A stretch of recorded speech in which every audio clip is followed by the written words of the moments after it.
World War I.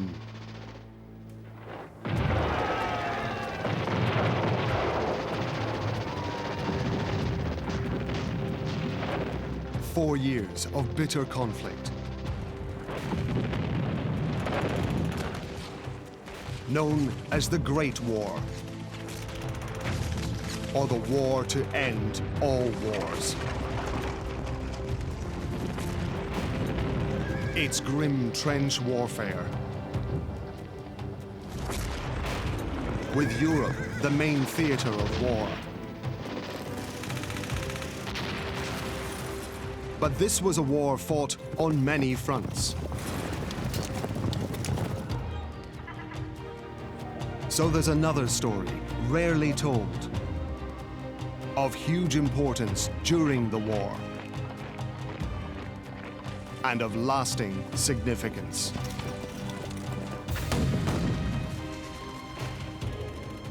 A story of troops who fought and died, but who are often forgotten. And of an outcome that shaped the Middle East of today. This is World War I through Arab eyes.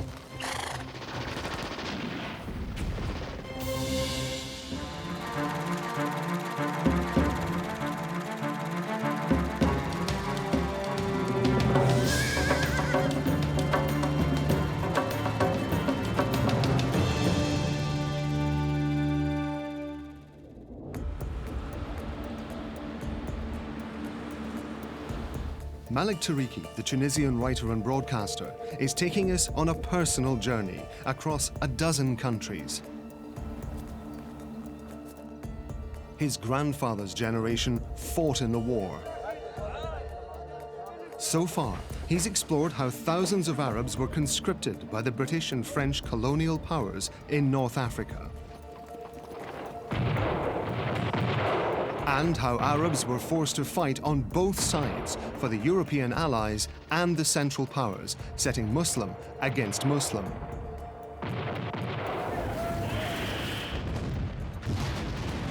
And the vital role played by Arab troops in the Ottoman army at Gallipoli.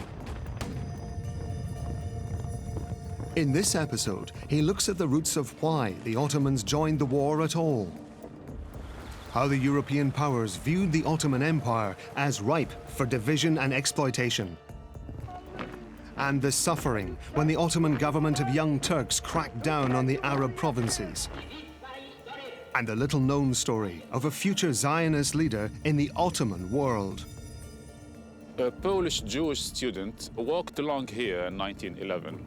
His name, David Ben-Gurion, who would become the first Prime Minister of Israel.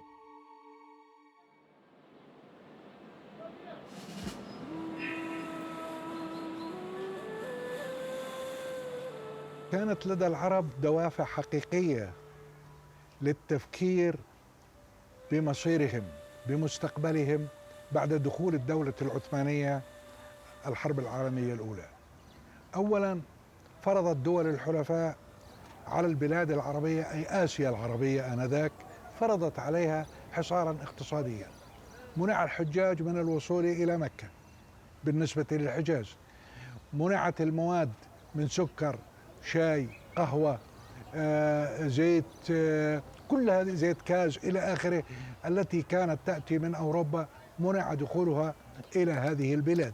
منعت تصديرات هذه البلاد إلى الخارج، ولذلك أصبحت البلاد في أزمة اقتصادية حادة. طيب في هذا الوضع أيضا قال العرب: هذه الحرب لا ناقة لنا فيها ولا جمل، لماذا ندخلها؟ لماذا دخلها الاتحاديون؟ A very good question, and one with roots deep in Ottoman history. Before 1830, the Ottoman Empire stretched from Mesopotamia in the east to the Red Sea and most of the North African coast. But over the next 80 or so years, the Ottomans lost Algeria, Tunisia, Egypt, and in 1912, Libya. Then they lost territories much closer to home in the Balkan Wars of 1912 and 1913. So Britain, France, and Russia began plotting how to exploit the potential collapse of Sultan Abdülhamid's empire for their own individual benefit.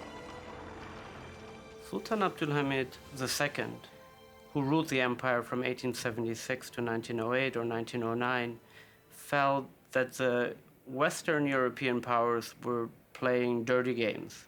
In his mind, and in the minds of the advisors around him and many Ottoman observers, the European powers were supporting nationalist independence movements within the Ottoman Empire. He saw that the great powers were using religion, especially Christianity, to mobilize those nationalist movements in an effort to undermine the Ottoman Empire. The Sultan's view was not wrong. The European powers saw unrest in the Arab world after nearly 400 years of Ottoman rule as an opportunity. But there was a stumbling block. Provincial Arab leaders and intellectuals were thinking about gaining independence from the Ottomans. But for ordinary Arabs, the Sultan in Istanbul was the Caliph of Islam, the leader of the Muslim world. Whichever side you were on, there was a close bond with the Caliph, respect and loyalty for him across the Arab world. An incident later in the war illustrated this clearly. The British captured 700 Iraqi soldiers in 1917 and sent them to Egypt. The British offered to free the prisoners if they'd support an Arab revolt against the Ottomans, led by Sharif Hussein of Mecca. But few Iraqis accepted. Most were uneasy at the idea of challenging the Caliph. Books such as the 1938 work by George Antonius, The Arab Revolt, exaggerated the support of Sharif Hussein's 1916 revolt against the Ottomans, and exaggerated and painted a very negative image of Ottoman rule, of 400 years of Ottoman rule. And even many European colonialists tended to denigrate the Ottoman past, and to the point of referring to it as so despotic and backward that it almost welcomed the arrival of European colonialism.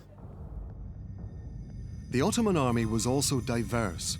In November 1914, up to 300,000 of their troops were Arabs from Greater Syria. Of the army's 9 most senior commanders, 2 were Albanian, 2 from the Caucasus, and 2 Arab. And in politics, Said Halim Pasha, the Grand Vizier, or Prime Minister, was from Egypt.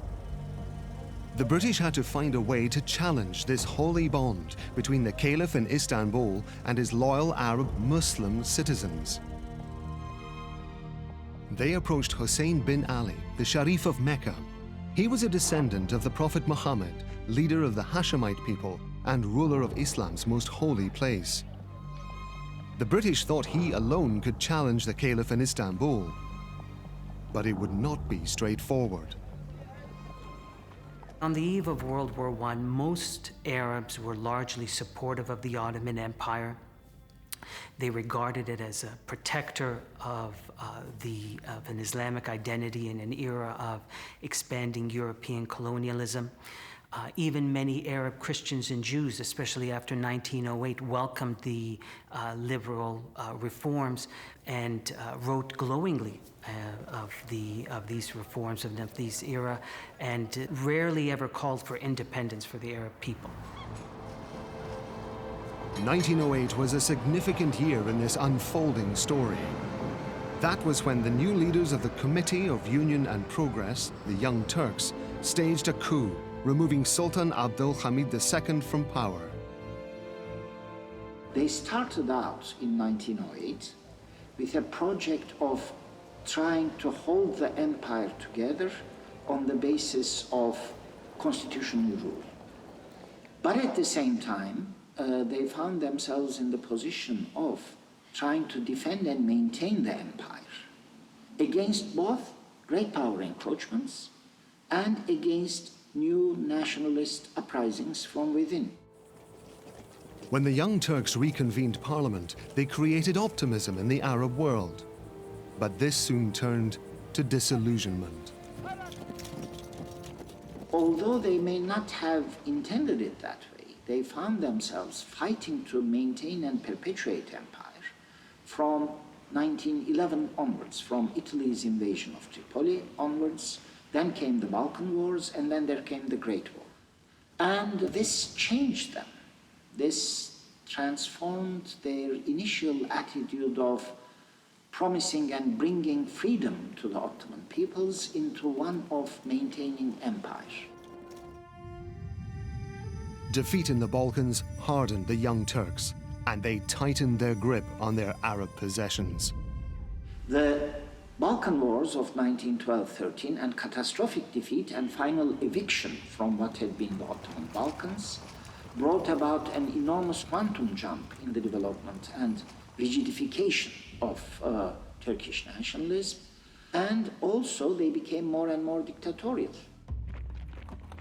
The Young Turks had hoped to stay out of the war and ally themselves with Britain and France, but neither of these two countries would go against Russia, so they were not an option.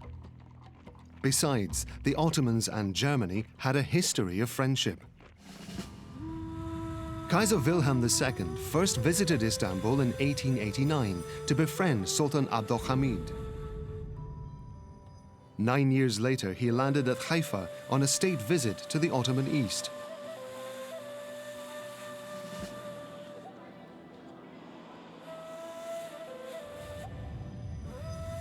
He made a ceremonial entry into Jerusalem.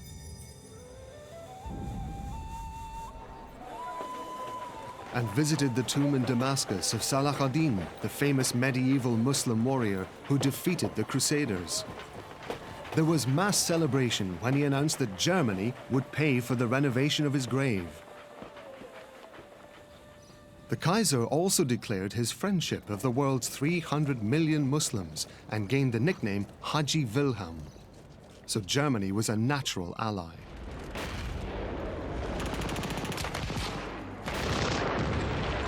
But the Young Turks were also gambling that the European war might be over quickly. At the time, there were theories and perspectives voiced in Europe that, in fact, these civilized European powers would not fight each other for very long, that this was a crisis, but a crisis that might come to an end sooner rather than later. Ottoman leaders hoped that they would be able to save the alliance with Germany, which they had signed for 7 years. Not necessarily protection, but an alliance with Germany that would help the Ottoman state to consolidate its borders, its institutions, and to re-strengthen in this period under which they would have Germany as an ally.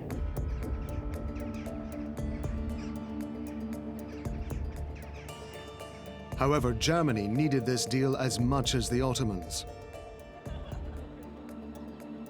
They were outnumbered on the ground in Europe and could open new eastern fronts against Russia and the British.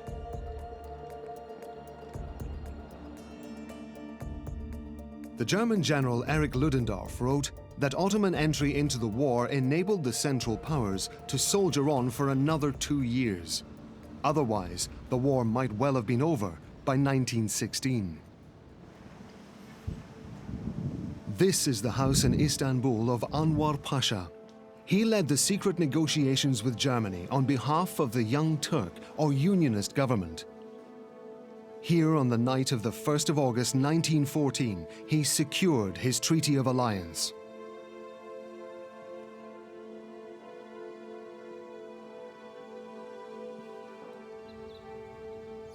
Anwar Pasha was a fan of everything German. He spoke the language, trained in military college there, and admired the way Chancellor Otto von Bismarck had modernized the state. They had enormous admiration for Prussianism, for Bismarckianism, and for the German Sonderweg. Germany had to follow its own special path, and it was envisioned as, and it became a path in which the German military, the German army, played God to the nation and the state. It was perceived, and it really was true to a large extent, that the German nation and the German state were called forth in a very strong sense by Prussia and the Prussian army. And this is what Bismarckianism was all about. The Unionists perceived themselves as pursuing a kind of Prussian path in the context of the Ottoman Empire. And it wasn't just the young Turks who admired Germany. Some Arabs were impressed by its achievements. National unity, military expansion, scientific research, and economic development.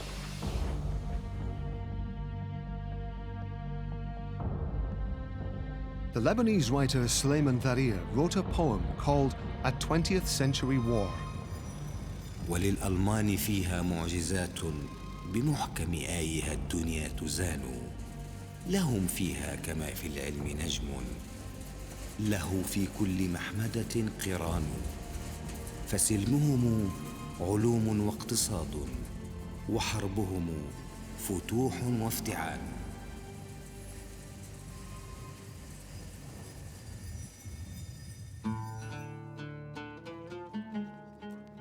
In August 1914, Anwar Pasha's treaty was still a secret. But in the second week of November came the formal Ottoman entry into the war.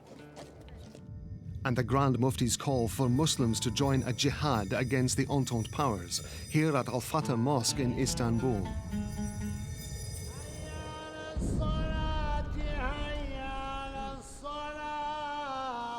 It was a call for a holy war to all Muslims, including Arabs who supported the Caliph.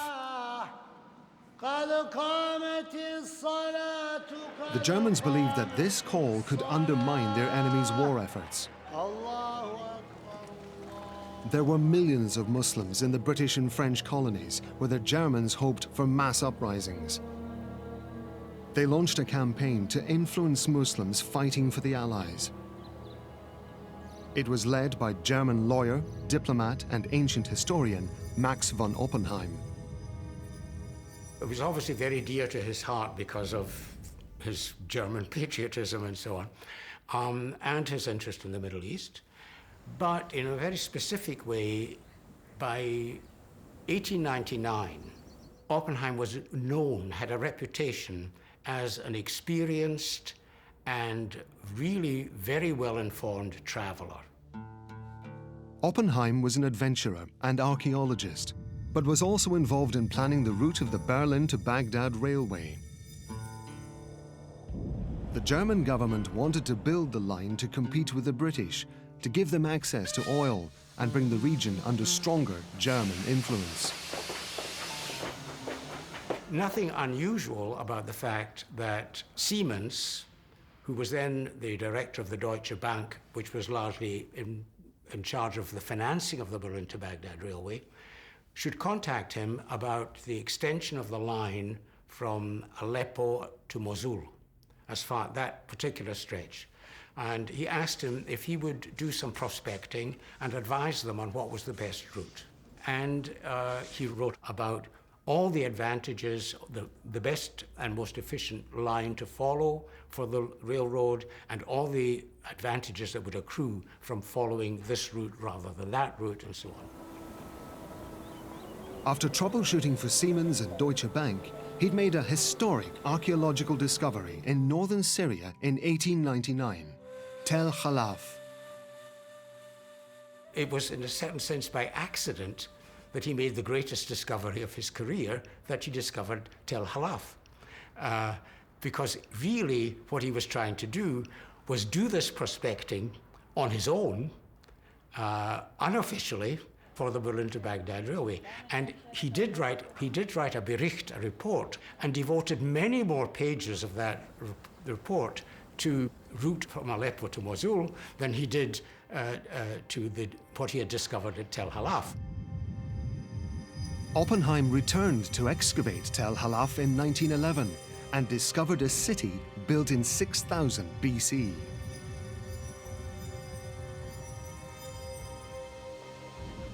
The Berlin to Baghdad railway took 37 years to complete, by which time Europe would be at war again.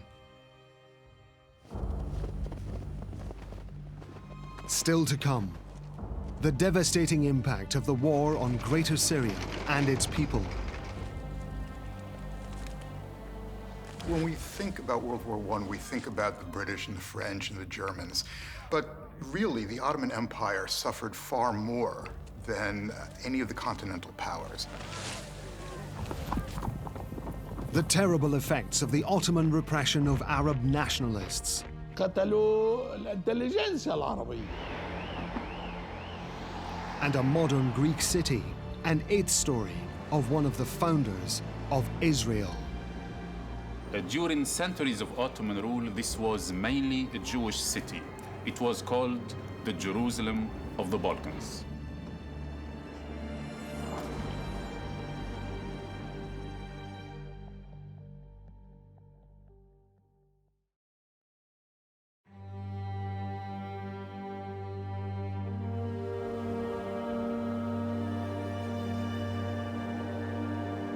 Malik Tariki, the Tunisian writer and broadcaster, is looking at the Ottomans' role in the First World War.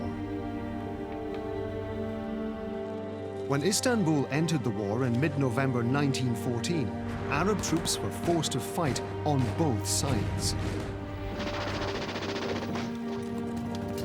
For the Ottomans, and as conscripts for the European allies occupying Egypt, Morocco, Algeria, and Tunisia, hundreds of thousands died.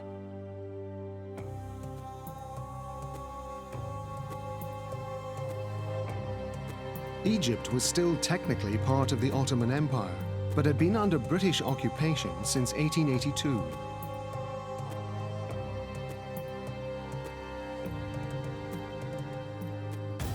When the Ottomans entered the war, Britain declared a protectorate over Egypt. The most populous Arab country offered Britain 1,200,000 recruits in different roles during the war, across 3 continents. 500,000 of them died. Ordinary Arab people knew this war had little to do with them, but were caught up in it. The Jordanian capital Amman was then in Greater Syria. Malik went in search of what happened there. والشريف حسين بعث برقية عندما أعلنت الحرب مباشرة إلى الصدر الأعظم يرجوه أن يعيد النظر في الموضوع وألا يعلن الحرب لأنها ستكون وبالا على البلاد العربية جميعا وعلى الدولة العثمانية، وأن الاختيار بدخول هذه الحرب خطر كبير على الدولة. And Sharif Hussein was proved right. The young Turk government appointed Jamal Pasha as governor of Greater Syria. He acted ruthlessly against anyone suspected of Arab nationalist sympathies. His nickname was Al-Safah, the bloodshedder. بعد إعلان الحرب ب10 أيام قررت الحكومة التركية آنذاك إرسال أحمد جمال باشا واليا على بلاد الشام، وكان في الوقت نفسه وزيرا للبحرية، وكانت مهمته أن يقود حملة عسكرية لتحرير مصر من الاحتلال البريطاني. In late January 1915, Jamal Pasha marched Ottoman troops from Greater Syria into the Sinai Peninsula. In February, they tried to cross the Suez Canal, east to west. But the British troops guarding the canal repelled the attack, and the Ottomans withdrew. بنوا 3 جسور لم ينجح منها إلا جسر واحد نزل فيه حوالي 600 جندي معظمهم من العرب. ألقى القبض عليهم الإنجليز بالطرف الآخر من القناة ولم يجرؤوا بعد ذلك على إرسال قوات أخرى. As Jamal Pasha and the Ottomans faced defeat at Suez, Sharif Hussein's revolt was gaining momentum. The British had promised Hussein and his family future control over a greater Arab state in present-day Syria, Lebanon, Palestine, and Jordan. كان لابد لجمال باشا من أن يجد صيغة أيضا لتبريرها، فقال أن العرب لم يسمحوا لي، وخاصة هؤلاء المثقفون لم يسمحوا لي أو متأثرين بالدعاية للشريف حسين الذي اعتبره خائنا لأنه تمرد على الدولة العثمانية آنذاك، وهكذا بدأ بمتابعة التحقيق مع المثقفين العرب من بلاد الشام بوجه عام. حوكموا، وأول وجبة كانت 11 شابا مثقفا قدموا للمشانق وشنقوا في بيروت، ثم تبعهم الموجة الثانية 21 شاب أيضا أعدموا في دمشق. During 1915, Jamal Pasha condemned dozens to death in Beirut and Damascus. He sentenced hundreds to long jail terms and sent thousands more into exile. مرحلة جمال باشا مرحلة مظلمة في تاريخنا. المجاعة، الشنق، الجواسيس، التجويع، الفساد، التآمر، المشانق مش بس بالساحة المزة وساحة الشهداء ببيروت البرج، أيضا بحيفا كمان بذات الوقت يعني قتلوا الانتليجنسيا العربية. But the war did not just affect Arab nationalists. Thousands of men were conscripted. Crops and livestock were requisitioned. Arabs suffered disastrously in Egypt, Iraq, and Bilad Asham, Greater Syria.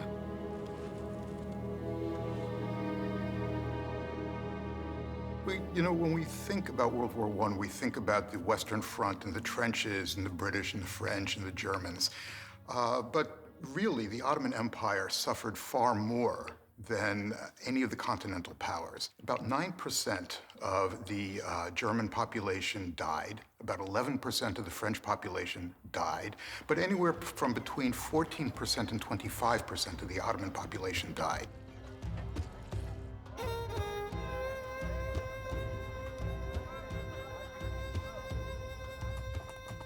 أصلاً بكل لبنان ثلث السكان ماتوا من المجاعة، ثلث السكان ماتوا، وثلث شرحطوا وانتقلوا وتهجروا. يعني أصبح هناك كارثة ديموغرافية على لبنان. يعني قرية في قرى بكاملها، عندي تقارير قرى بكاملها اندثرت. بيتنا انهد بالحرب، ووالدي انتقل إلى بيت آخر في سبب آخر للمجاعة أيضاً، إنه المهاجرين كانوا يبعثوا أموال لأهلهم في الجبل. مثل جدي كان يبعث لوالدي خلال الحرب، ما عادت الرسائل توصل.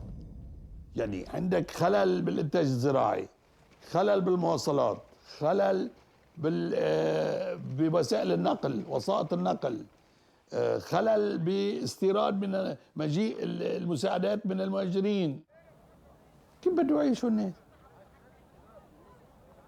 المجاعة هيدا إطارة، والمجاعة خطيرة جدا، نتائجها على الناس.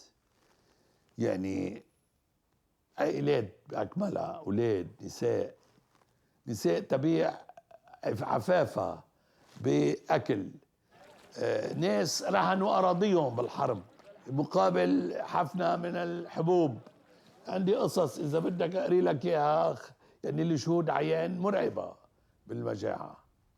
فهي حفرت في الذاكرة الجماعية للسكان وما فينا نشيلها.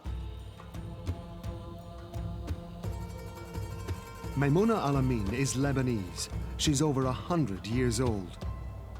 The war also left its mark on her. She still remembers how men used to hide or even dress up as women to avoid conscription. But her most painful memory is of the terrible famine. جوع كتير لما اجوا اهل الجبل واهل الضنيه هذه من الجوع، يشيلوا الحلقات من دينيهم يبيعوهن بروحوا تطحين هالقد يجيبوا زعتر برا، يكتوه او يحطوا هالقد طحين يبيعوها، يحملوا الرصوص هيك على الثلج هيك. شفتم بها العين هذا الجو كله قبلها. But famine was not the only horror the war inflicted on the Arab world. Let's start with Mesopotamia, or Iraq, with the arrival of 600,000 Indian colonial soldiers. So with these soldiers coming in from Bombay, for example, to other port cities, they're all carrying diseases: typhus, cholera, dysentery, something called a wasting fever, which was devastating, could lead to seizures and coma. What a lot of people suffered without ever having gone to the front was contagion. And the casualty rate from epidemic is much higher than the casualty rate for being at the front. But the front played a role, especially as refugees fled from the front in Mesopotamia and in the Caucasus in particular. They brought with them the lice and the fleas, and lice, of course, carry typhus. And malaria was also a concern. On the battlefield, however, and to the surprise of the European powers, the Ottomans proved a valuable German ally. They'd attacked the British at the Suez Canal, defeated the Allies at Gallipoli in 1915. They forced the surrender of the Indian Expeditionary Force in Mesopotamia in 1916. They contained Sharif Hussein's Arab revolt along the Hejaz railway line. And they forced the British to fight every step of the way in Palestine in 1918. But Ottoman military commanders also committed catastrophic errors. Minister for War and government leader Anwar Pasha sent tens of thousands of soldiers to fight the Russians at Sarıkamış in eastern Anatolia during the winter of 1914 and early 1915. He wanted to regain territory lost to Russia in 1878. Few of his troops had proper weapons or even boots to march in.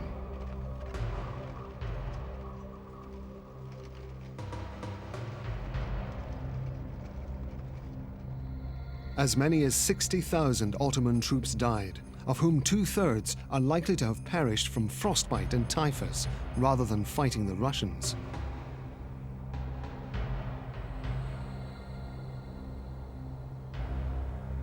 The disaster at Sarıkamış is still marked by local people. Prayers are said every Friday for the 3rd Ottoman Army. Some of the older members of the community, like this village elder, recall a popular poem from that time. It accuses Anwar Pasha of betraying his own men, a betrayal, they say, that bordered on treason. Wishingin ya soldata, karsverotun manata. Yani gavurları şıkıltısı geldi. Enver Paşa da manatla Türkiye'yi sattı. Anwar Pasha blamed the defeat on Armenians, who he claimed had sided with the Russians. In April 1915, the government rounded up 250 Armenian intellectuals and community leaders in Istanbul.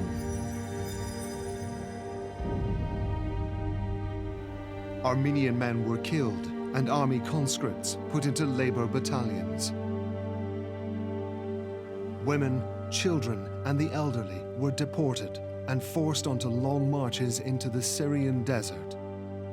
The facts are still hard to agree on, but some historians believe that the young Turk government, the Unionists, forced up to 1.5 million Armenians from their homes, and that as many as 800,000 died. Already, at the time of the Sarıkamış campaign, we have Enver cabling Talat in Istanbul, his trusted second in charge and interior minister. The Russians are pushing out all these Muslim populations from Caucasia towards our lines, and they are causing disruption to our war effort. Do you think we should, in turn, we should be exiling our Armenians into Russian territories so as to, in revenge and in order to cause a similar degree of economic and administrative disruption? Talat says, no, let's think about this a bit. In time, this germinal idea will be converted into mass Armenian deportations towards the Arab territories, towards the Arabian South. And Armenian soldiers in Ottoman uniform are separated into forced labor battalions. But the idea has firmly arisen that the Armenians have become a totally unreliable, hostile population. It seems that Enver and Talat, more than Jamal, reason among themselves that they are a non-reliable, potentially treacherous population, and let's not wait for it to happen. This time, let's act first and let's undertake massive preemptive measures.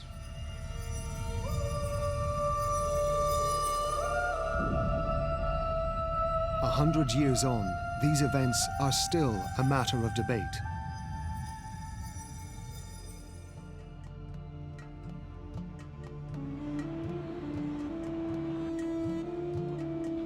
But one of the lasting effects of the Armenian exodus to the Arabian south has been the racial diversity it brought to the region. In the 21st century, their descendants are now part of the Levant's rich social fabric in areas like Burj Hamoud in Beirut. لما اجوا وصلوا على هون كان مهاجرين وبلشوا يؤسسوا بيوتهم وحياتهم من اول وجديد بهالمنطقه اللي كان واحد منهم واهم بقي لحديد هلا وصار منطقه كثير مهم حضاريا. المنطقه كلها مؤسس على الذكريات القديمه، فالشوارع هون مثلا هيدا الشارع مسمى شارع مراش. مراش هو المنطقه او المدينه اللي هاجروا من هنيك، فهدول كلهم اللي كانوا من هنيك جمعوا بعض على بعض وأسسوا هيدا الشارع.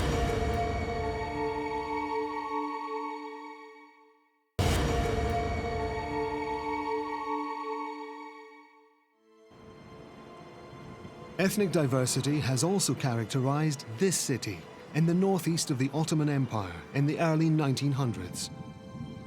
Thessaloniki, Salonika, in modern Greece. After their expulsion along with the Muslims from Andalusia, southern Spain in 1492, Sephardic Jews found refuge here in Salonika. During centuries of Ottoman rule, this was mainly a Jewish city. It was called the Jerusalem of the Balkans. Salonika was one of the cities that benefited from a series of Ottoman reforms in the mid-19th century. These included equality with Muslims for both Jews and Christians.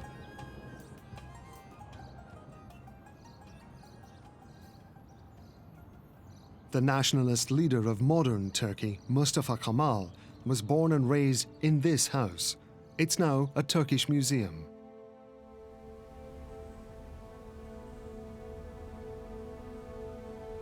The story of Ataturk as the founder of modern Turkey is often told. Less well known is Salonika's part in the life of another nationalist leader, one who would change the map of the Middle East.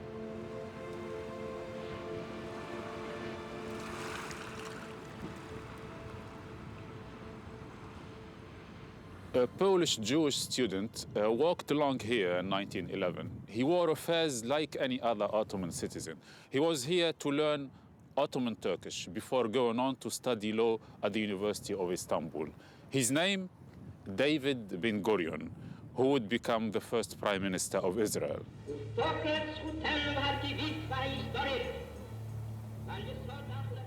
Ben Gurion was a student in Salonika and Istanbul. He actively supported the Ottoman army and encouraged around 40 Jews to join a pro-government militia in Jerusalem. He visited America to drum up support for the Ottoman Empire. Traveling via Egypt, Ben Gurion toured 35 US cities and hoped to recruit some 10,000 men in support of the Ottoman cause. But he failed, and a major British military advance changed his loyalties. In August 1916, the British went on the offensive against the Ottomans in Suez under General Edmund Allenby. By early 1917, they'd removed the Ottomans from the Sinai Peninsula and continued their march towards Palestine. In December, Allenby entered Jerusalem on foot out of respect for the Holy City. Jamal Pasha, the bloodshedder of Greater Syria, was forced out. Allenby pressed on to take the whole of the Levant and force a complete Ottoman retreat. The signing of the Armistice of Mudros took place on the 30th of October 1918. A month later, the whole war was over. Once Jerusalem fell, David Ben-Gurion joined a Jewish regiment of the British Army in London before returning to Palestine to pursue his political career.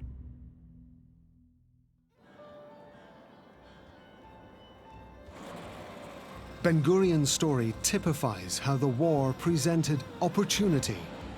It wasn't so much the speed at which he transferred his allegiance. It was more that he recognized that a time of radical and far-reaching change was dawning in the region. A new world order was about to take shape, and he wanted to be one of its architects. The First World War gave birth to three nationalist movements: Turkish, Zionist, and Arab.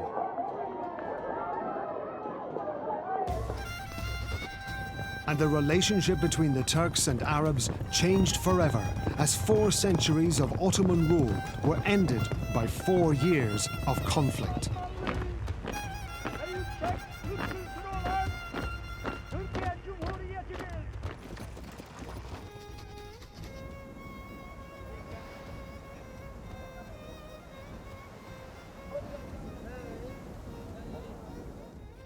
The awakening of consciousness that grew out of this shift in power was a foretaste of the Arab nationalism that was to come.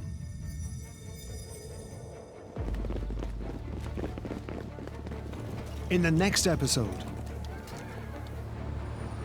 Britain's contradictory promises that proved impossible to deliver. The secret agreement between Britain and France that carved up the Middle East for generations. They assumed that these peoples couldn't possibly believe that when the British and the French talked of national freedom, that it actually meant political independence.